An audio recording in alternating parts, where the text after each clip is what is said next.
So, hello everyone. So, this is my second video. So, for whoever has watched the first one, knows that the first one was in Italian and English, but this one is gonna be English only. So, I created two different videos, one in Italian and one in English, to make things easier for whoever watched them. So, always referring to the first video, so I have to again briefly tell you what's this about. So, this is my world. There's no television in my place, there's just my colorful and positive world. This prevents me from, unfortunately, going low with my mind and to keep the moral up. So, the purpose of this video is to share with you my experience working from home. So, I have worked from home for the past 3 weeks, and what happened very strong was the lack of concentration or difficulty to concentrate. So I'd like to share with you this following thought. So I've actually thought about what was wrong. Why couldn't I concentrate? So I tried to look for the root causes. So first of all, you need to be, I've realized that I need and you need to be patient with yourself. It's just not possible to expect the same exact productivity and level of focus and concentration that you had yesterday in the office, and then from today you have from home. First of all, we don't have any experience unless you have from previous work experience. For the majority of us, it's the first time working from home, so we just need to get used with different things. So the first one would be how I relate with the environment I'm in. So, not necessarily everyone has the chance to lock himself in another separate room in the house where nobody is bothering him or interacted with him or her. So let's say I'll give you my example. I work most of the time in my living room, so you can imagine that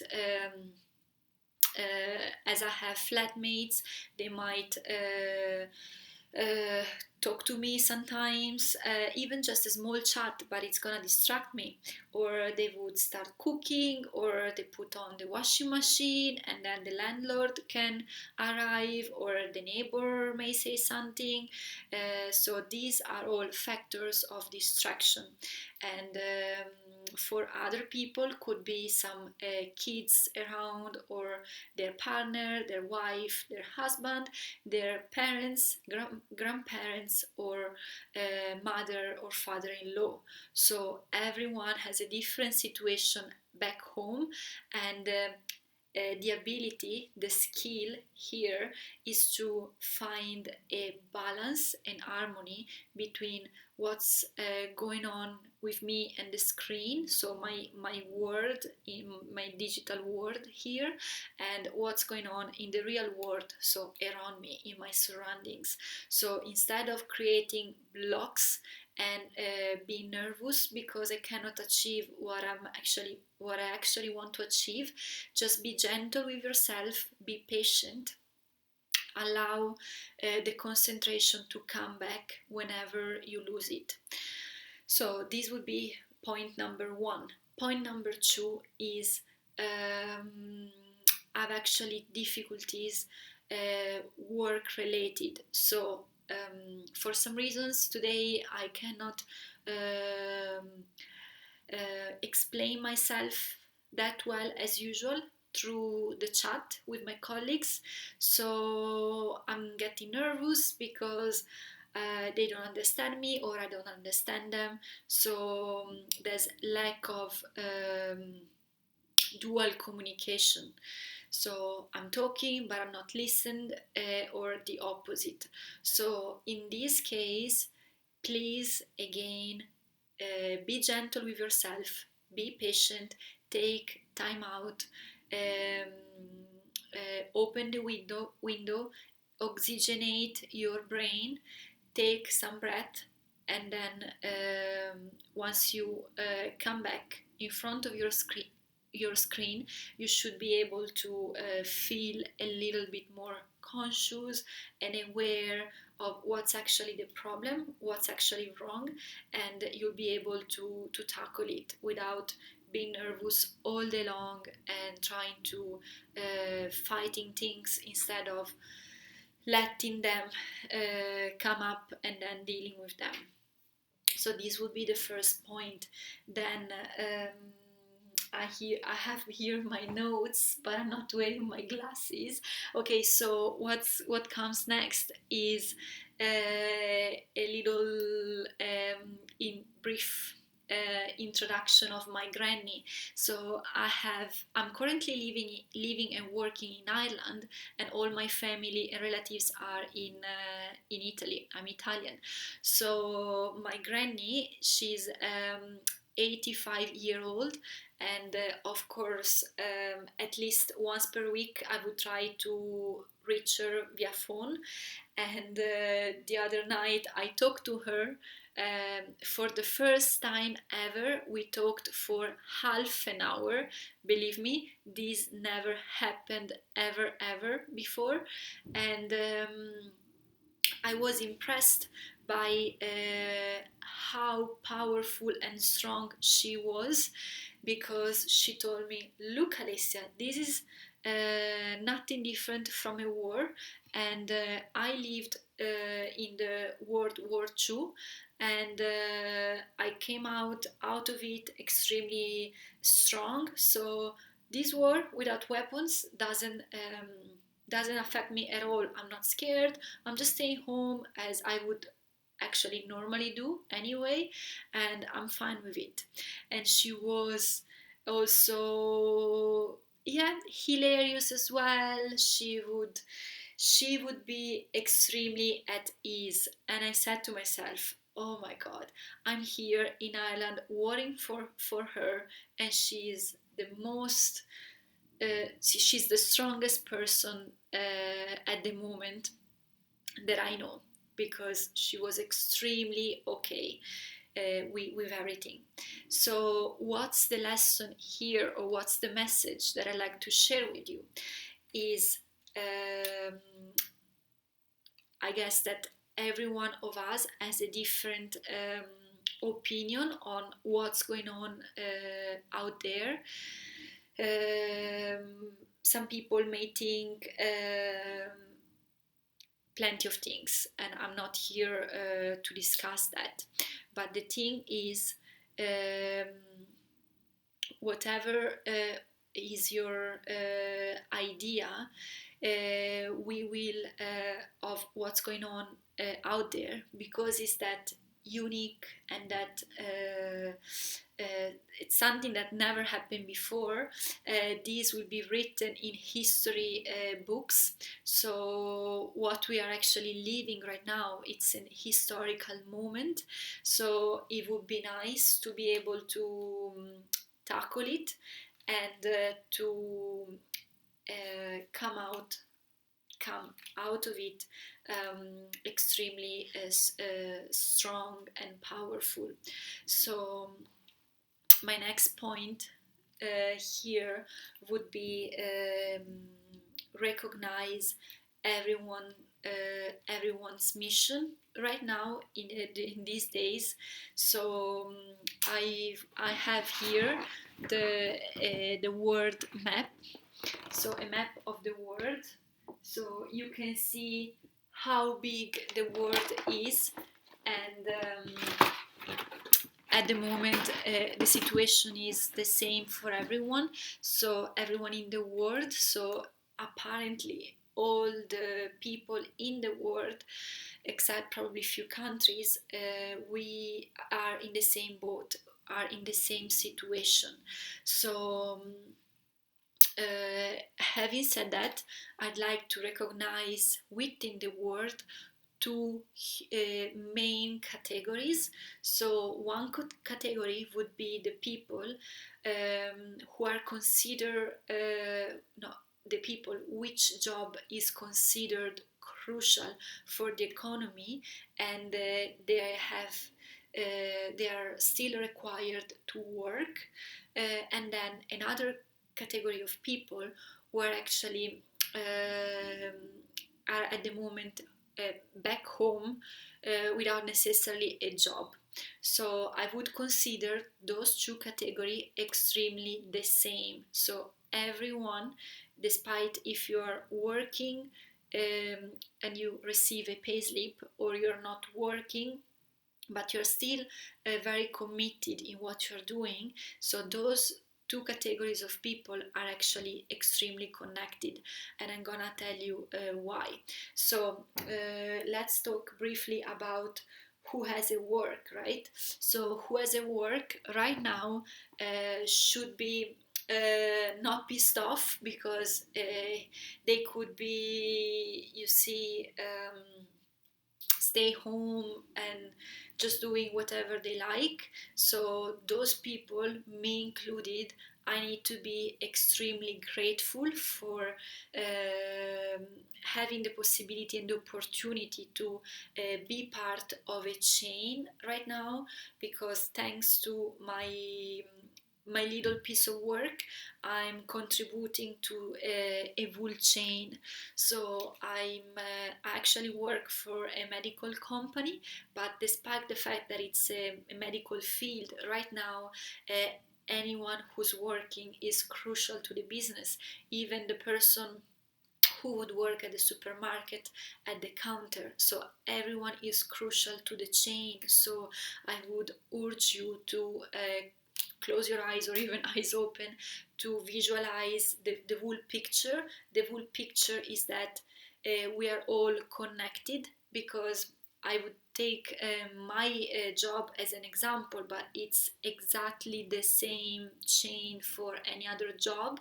So we would here in customer service, we would place the order, then our warehouse would receive it, would pack the medical device. He would load the van of the carrier. The carrier would go to the airport. They would load the flight, the if it's not the flight, it's the airplane, and then the pilot is gonna deliver, is gonna land in whatever country, and then again the parcel will be dropped off and then loaded in another truck of another carrier, and then finally the medical device will be delivered at the hospitals, and then they will be received by the hospital warehouse. They will be stored in the shelves, and then whenever the medical device is needed, it will be used and will probably save life. So in this particular moment, I'm talking about tubes for tracheostomy. So this is an example about what I'm actually doing, but at the same time, please just be open-minded and apply the same principle of this beautiful and huge chain to any kind of other jobs. So this is the mission that people who are actually required to work right now have. Then we have the other category, who are people who are actually at home and they don't have an official paid job, right? But guys, any job you're doing right now at home, it's useful. So I'm gonna talk to you about the jobs that not necessarily are paid. So we have plenty, millions if not billions of mothers and parents in general, that they have their kids or teenagers home since few weeks, since a month for Italy, and their responsibility, which is huge, is to instruct and educate their kid. To keep, it is to keep them busy, and also to transfer them certain knowledge, but also ensure them somehow that everything is fine, that everything will be sorted out, and then and that mommy and daddy are there next to them. So that's a, to me, that's even more than a paid job, because you're actually creating your kids' future with the knowledge that at the moment you're transferring to them. Normally, it's the teacher or the professor's job. Today, it's you, even though no one is telling you how to do it. So that to me, it's massive. But then let's skip to other let's move to other uh, not paid jobs that are currently happening. So there could be either the mom, the dad, the granny, or the flatmate who's preparing some food, some homemade food, right? Even for the neighbors. These days we are, I suppose everyone is, of course, watching or checking social media, and there are some beautiful stories where neighbors are actually baking something for you or for the next neighbor. So it's crucial to keep preparing homemade food, to nourish yourself, to nourish the member of your family, or even someone else. And the other day, a friend of mine left a package of homemade biscuit at my door, and I can't tell you how that gesture filled my heart, because it was just extremely nice from her. So that's something very important, to keep nourishing yourself well. So whoever is cooking right now, he's doing a great job. Keep doing it. And then a last category that I would like to bring up are people who are currently doing whatever they like doing. For example, reading, singing, playing, um, what else? Doing some art craft work, gardening, planting seeds. So any kind of hobby, any kind of preferred activity. So those people, please keep doing it. Or even there are millions of people right now posting videos on of fitness classes or yoga, meditation. So those people are active and are contributing to the well-being of plenty of other people. So it is important to stay active and aware of your own person. So to conclude, I would encourage everyone to, actually, the last thing that I wanted to say before we move on is for those people who are home without necessarily a real job, it's important that you keep doing what makes you feeling good, because if you are in a good state of mind, you'll be able to, one, influence positively whoever is around you. Second, to support anyone is gonna request support, even just with a chat or anything else.